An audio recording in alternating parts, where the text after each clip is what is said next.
नमस्कार दोस्तों, Agnivesh coaching classes के यूट्यूब चैनल पर आप सभी का एक बार फिर से बहुत बहुत स्वागत है। यूपी पुलिस कांस्टेबल भर्ती 2022 बीएड प्रवेश परीक्षा 2022 को ध्यान में रखते हुए मैं आपको लगातार हिंदी और जीएस के प्रैक्टिस सेट हल करवा रहा हूं। आज मैं आपको जीएस का जो प्रैक्टिस सेट नंबर 23 है उसको हल करवाने जा रहा हूं। आप इस वीडियो को ज़्यादा से ज़्यादा शेयर करें।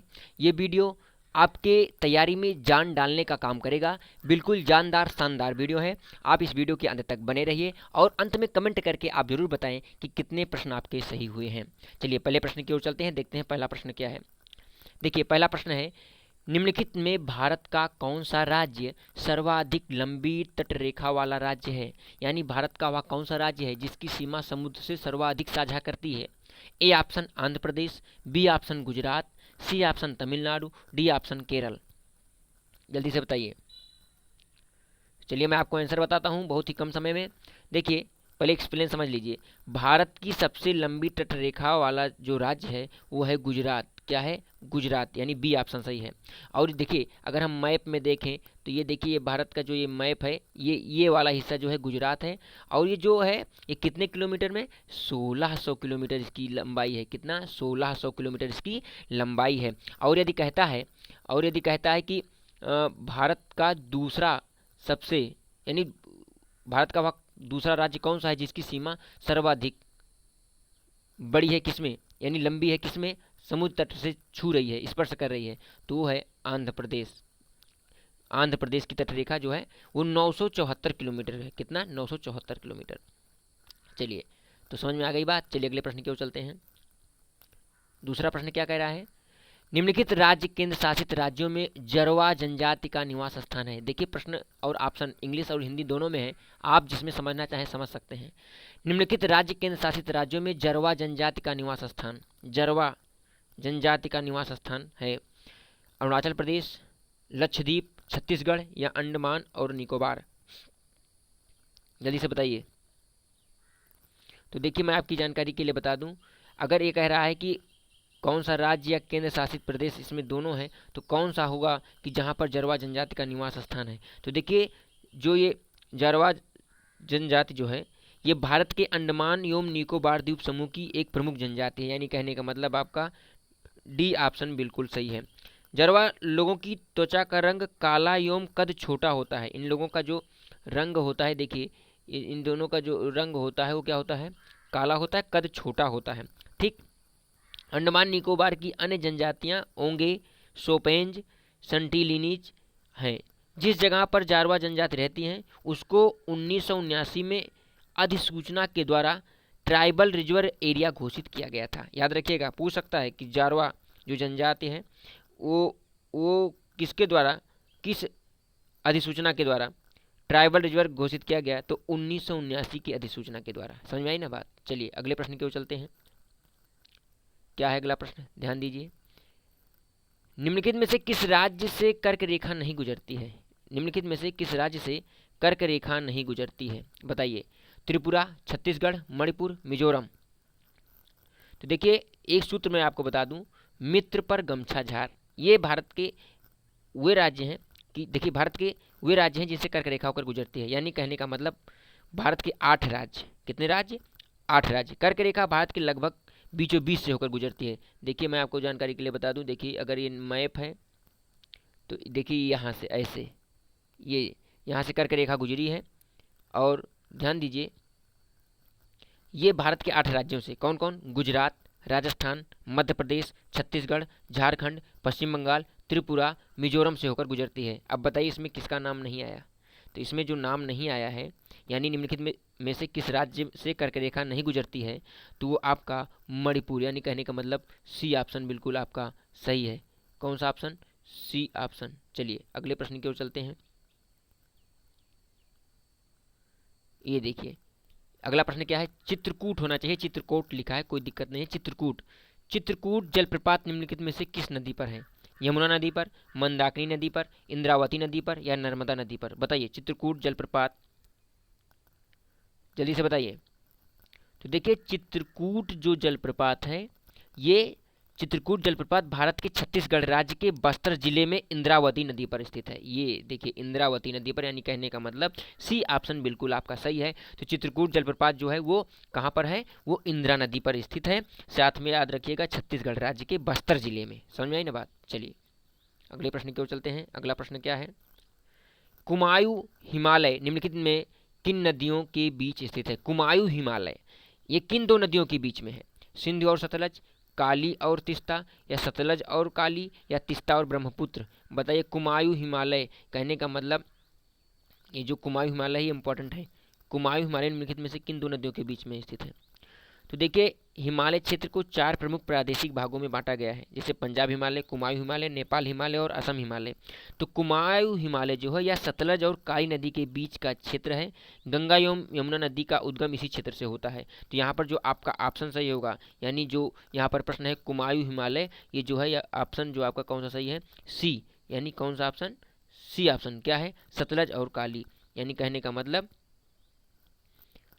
यह सतलज और काली नदी के बीच स्थित है। चलिए सी ऑप्शन बिल्कुल आपका सही है। चलिए अगले प्रश्न की ओर चलते हैं। निम्नलिखित भारत की नदियों में कौन कर्क रेखा को 2 बार काटती है। ये देखिए इंपॉर्टेंट प्रश्न। निम्नलिखित भारत की कौन सी वह नदी है कि जो कर्क रेखा को 2 बार काटती है। माही, चंबल, नर्मदा, या उपरोक्त में से कोई नहीं। निम्नलिखित में से भारत की वह कौन सी नदी है जो कर्क रेखा को 2 बार काटती है। तो देखिए माही नदी पश्चिमी भारत की एक प्रमुख नदी है। माही का जो उद्गम है वो मध्य प्रदेश के धार जिला, मध्य प्रदेश के कौन सा जिला, धार जिला, ये एमपी में है, याद रखिएगा एमपी में, एमपी का जो है धार जिला के समीप विंध्याचल पर्वत श्रेणी से हुआ है। यह नदी मध्य प्रदेश, राजस्थान, गुजरात राज्य से होती हुई अरब सागर में गिरती है। माही नदी एकमात्र ऐसी नदी है जो कर्क रेखा को 2 बार काटती है। कहने का मतलब आपका ए ऑप्शन बिल्कुल सही है। कैसे काटते हैं मैं आपको बताऊं। जैसे मान लीजिए ये देखिए भारत का मैप है और यहाँ से कर्क रेखा गई है, तो ऐसे जाके ये नदी देखिए 2 बार, तो माही नदी जो है ये कर्क रेखा को 2 बार काटती है। चलिए अगले प्रश्न की ओर चलते हैं। नीली क्रांति निम्न से किससे संबंधित है। नीली क्रांति का संबंध किससे है। खाद्यान्न उत्पादन, तिलहन उत्पादन, मछली उत्पादन, या दुग्ध उत्पादन। जल्दी से बताइए नीली क्रांति। तो नीली क्रांति जो है वर्ष 1960 के मध्य के दशक से वर्तमान तक मत्स्य पालन उद्योग में विश्व भर में तीव्र विकास का समय संदर्भित करता है। समझ में आई बात। तो चलिए इसमें जो सही ऑप्शन है वो आपका है सी ऑप्शन, यानी नीली क्रांति का संबंध जो है मछली उत्पादन से है। साथ में आपकी जानकारी के लिए बता दूं, दुग्ध उत्पादन श्वेत क्रांति, तिलहन उत्पादन पीली क्रांति, खाद्यान्न उत्पादन हरित क्रांति से संबंधित है। चलिए अगले प्रश्न की ओर चलते हैं।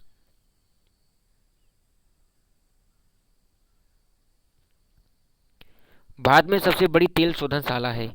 भारत में सबसे बड़ी तेल शोधनशाला है जामनगर, पारादीप, डिगबोई, या तातीपाका। जल्दी से बताइए, जल्दी से बताइए। भारत में सबसे बड़ी तेल शोधनशाला है। बहुत ही अच्छा प्रश्न है, जल्दी से बताइए।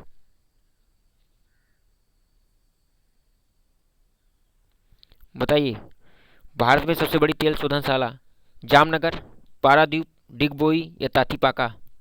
तो देखिए जामनगर तेल रिफाइनरी भारत की सबसे बड़ी तेल रिफाइनरी है। यह एक गैर सरकारी क्षेत्र की तेल रिफाइनरी है। यह गुजरात राज्य में स्थित है। कुल क्षमता के अनुसार यह दुनिया की सबसे बड़ी रिफाइनरी है, याद रखिएगा। यानी कहने का मतलब भारत की सबसे बड़ी तेल शोधनशाला जो है वो क्या है, जामनगर, यानी ए ऑप्शन आपका बिल्कुल सही है। कहने का मतलब जामनगर कहाँ पर, गुजरात राज्य में। चलिए अगले प्रश्न की ओर चलते हैं। 2011 की जनगणना के अनुसार निम्नलिखित राज्यों में किसमें नगरीकरण का स्तर सबसे कम है। ये बताइए, बहुत अच्छा प्रश्न, बहुत ही अच्छा प्रश्न। 2011 की जनगणना के अनुसार निम्नलिखित राज्यों में किसमें नगरीकरण का स्तर सबसे कम है। आंध्र प्रदेश, हरियाणा, मिजोरम, पश्चिम बंगाल। आंध्र प्रदेश, हरियाणा, मिजोरम, पश्चिम बंगाल। 2011 की जनगणना के अनुसार देखिए इसमें आपकी जानकारी के लिए बता दूं, यदि अगर पूछता है, देखिए इसमें तो ऑप्शन दे दिया गया है, नहीं तो हिमाचल प्रदेश सही है। लेकिन आंध्र प्रदेश, हरियाणा, मिजोरम और पश्चिम बंगाल में यदि हम बात करें तो 2011 की जनगणना के अनुसार सर्वाधिक नगरीकरण वाले राज्य देखिए, सबसे ज़्यादा नगरीकरण मतलब किस राज्य में सबसे ज़्यादा नगर हैं, तो वो है गोवा में 62%। उसके बाद मिजोरम में 52%, फिर आंध्र प्रदेश फिर हरियाणा, और इस ऑप्शन के हिसाब से जो सही है वो सही है आपका डी ऑप्शन, पश्चिम बंगाल। समझ आई ना बात? तो अगर पूछता है सबसे ज़्यादा नगर कहाँ किस राज्य में है, तो गोवा में है। सबसे कम कहाँ पर है, तो हिमाचल प्रदेश में है। लेकिन इस ऑप्शन में पश्चिम बंगाल है, ठीक, क्योंकि हिमाचल नहीं है। चलिए अगले प्रश्न की ओर चलते हैं। त्रिकोष्ठीय हृदय पाया जाता है, त्रिकोष्ठीय हृदय पाया जाता है स्तनधारियों में, पक्षियों में, उभयचरों में, या मछलियों में? जल्दी से बताइए। त्रिकोष्ठीय, आपको मैं समय देता हूं ताकि आप अपने हिसाब से करेंगे तो आपको ज़्यादा समझ में आएगा। जल्दी से बताइए। जल्दी से बताइए, त्रिकोष्ठीय हृदय पाया जाता है स्तनधारियों में, पक्षियों में, उभयचरों में, या मछलियों में? तो देखिए, उभयचर वर्ग पृष्ठवंशीय प्राणियों का एक बहुत महत्वपूर्ण वर्ग है जो जीव वैज्ञानिक वर्गीकरण के अनुसार मत्स्य और सरीसृप वर्गों के बीच की श्रेणी में आता है। मैं आपको स्पेलिंग बता रहा हूँ। इस वर्ग के कुछ जंतु जल तथा कुछ जल एवं थल दोनों में रहते हैं। उभयचर उसी को कहते हैं जो जल और थल दोनों में रहता है। ये अन्यत तापी जंतु हैं। उभयचरों के विशेष लक्षण इस प्रकार हैं, जिसे मतलब किस प्रकार हैं, ध्यान दीजिए। इनमें दो नासादार होते हैं जो मुख गुहा द्वारा फेफड़ों से संबंध रखते हैं। हृदय त्रिकोष्ठीय होता है। इनमें विशेष प्रकार के मध्य कर्ण पाया जाता है। कहने का मतलब कौन सा ऑप्शन आपका यहाँ पर सही है? उभयचर। उभयचर में 3 कोष्ठक होते हैं। कितने होते हैं? 3 कोष्ठकों ने, यानी त्रिकोष्ठीय होते हैं। चलिए अगले प्रश्न की ओर चलते हैं। महासागर में डूबी हुई वस्तुओं की स्थिति जानने के लिए निम्नलिखित में से किस यंत्र का प्रयोग करते हैं? महासागर में डूबी हुई वस्तुओं की स्थिति जानने के लिए निम्नलिखित में से किस यंत्र का प्रयोग करेंगे? ऑडियोमीटर, गैल्वेनोमीटर, या सेक्टेंट, या सोनार? जल्दी से बताइए। तो देखिए, सोनार एक तकनीक है जो नौ संचालन, जल के अंदर संचार करने तथा जल के अंदर या सतह पर वस्तुओं का पता करने के लिए ध्वनि संचरण का उपयोग करती है। इस तकनीक से समुद्र की गहराई भी मापा जाता है। वास्तव में इस तकनीक में एक तरफ से ध्वनि को भेजा जाता है।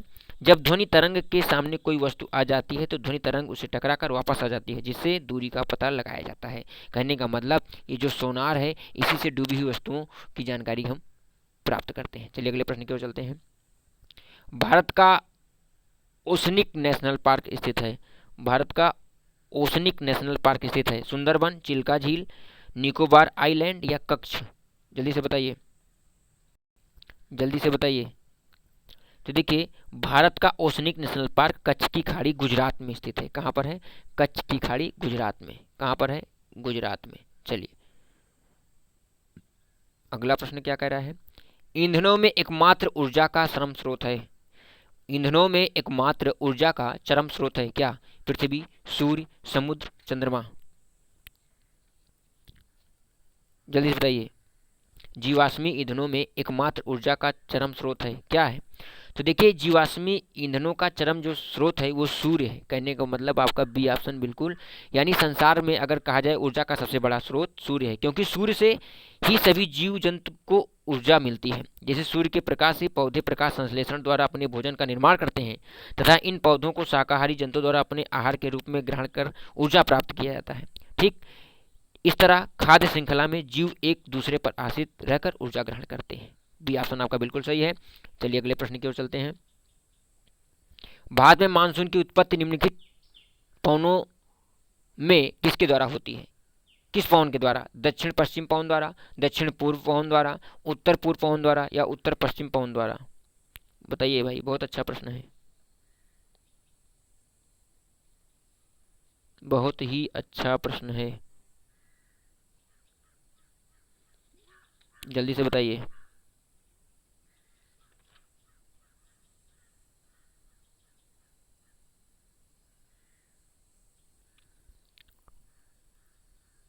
जल्दी से बताइए।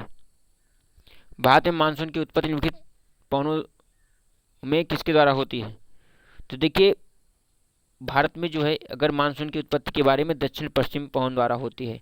यानी अगर मैप की हम बात करें, ध्यान दीजिए, मैप की यदि हम बात करें तो ये देखिए, ये वाला हिस्सा यही है, ये दक्षिण और ये पश्चिम, यहाँ यानी अरब सागर से उठने वाली पवनों के द्वारा जो वर्षा होती है यहाँ पर, उसी के द्वारा।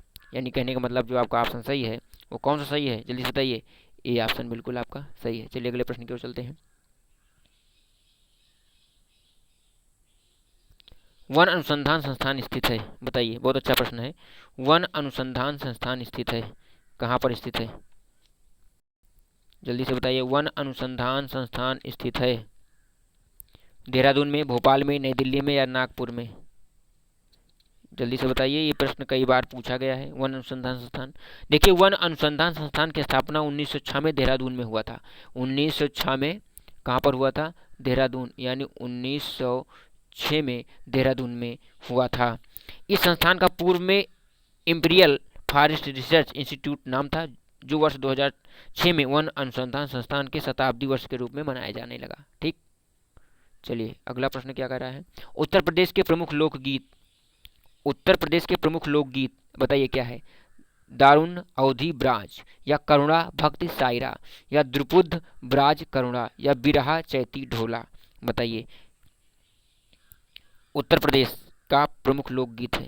तो देखिए उत्तर प्रदेश का जो प्रमुख लोकगीत है वो बिरहा चैती ढोला।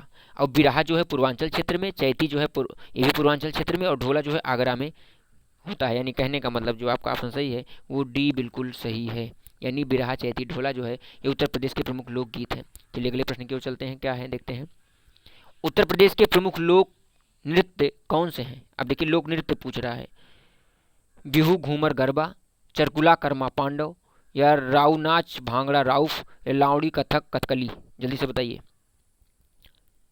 तो देखिए अगर हम बात करें उत्तर प्रदेश के प्रमुख लोक नृत्य की तो वो है चरकुला कर्मा पांडव, यानी आपका बी ऑप्शन बिल्कुल सही है।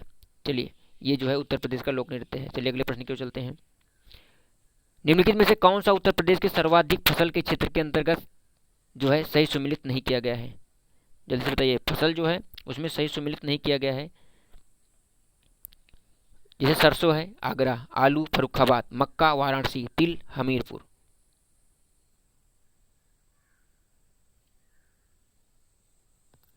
देखिए सरसों एवं आलू का सर्वाधिक फसल क्षेत्र देखें तो पश्चिमी उत्तर प्रदेश में है, जबकि तिल हमीरपुर बुंदेलखंड में सर्वाधिक क्षेत्र में होता है। तिल हमीरपुर सही है। ठीक, मक्का का फसल क्षेत्र कानपुर मंडल में सर्वाधिक है। मक्का का जो है कानपुर, यानी कहने का मतलब जो आपका सी ऑप्शन है वो गलत है, कानपुर होना चाहिए, लेकिन ये बनारस दिए हैं। ठीक, हींग प्राप्त की जाती है तने के स्राव से, जड़ों के निष्कर्षण से, या फलों के निष्कर्षण से, या पत्तियों के निष्कर्षण से? कहाँ से बताइए, हींग कहाँ से प्राप्त की जाती है? जल्दी से बताइए भाई, बहुत ही अच्छा प्रश्न है। हींग, हींग जो है जो दाल वाल में पड़ती है उसी को कहते हैं हींग।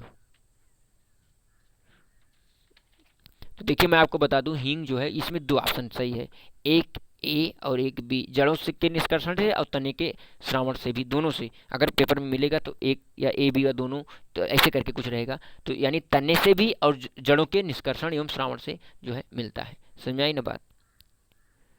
आलू की चिप्स प्लास्टिक के थैलों में संकुलित किए जाते हैं नाइट्रोजन वातावरण में, या हाइड्रोजन वातावरण में, या ऑक्सीजन वातावरण में, या आयोडीन वातावरण में?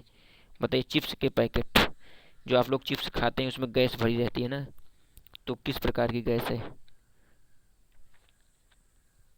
बताइए भाई, आलू के चिप्स।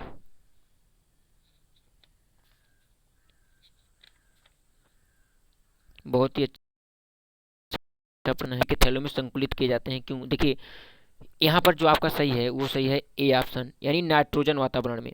कहने का मतलब नाइट्रोजन वायु का एक प्रमुख अवयव है। आयतन की दृष्टि से वायुमंडल का लगभग 78% भाग नाइट्रोजन होता है। नाइट्रोजन यूरिया नामक कार्बनिक यौगिक का प्रमुख अवयव है।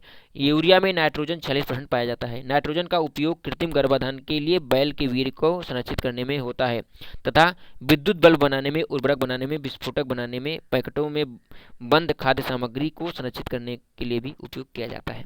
समझ में ना आई बात? यानी ए ऑप्शन आपका बिल्कुल सही है। मैं एक्सप्लेन इसलिए कर देता हूँ ताकि आपको अच्छे समझ में आ जाए। तो ये रहे आपके कुछ ऐसे प्रश्न की जो आपकी परीक्षा के लिए काफ़ी इंपॉर्टेंट है। आप इस वीडियो को देखें, दिखाएं, शेयर करें। मिलते हैं अगले वीडियो में, तब तक के लिए आप लोगों का बहुत बहुत धन्यवाद।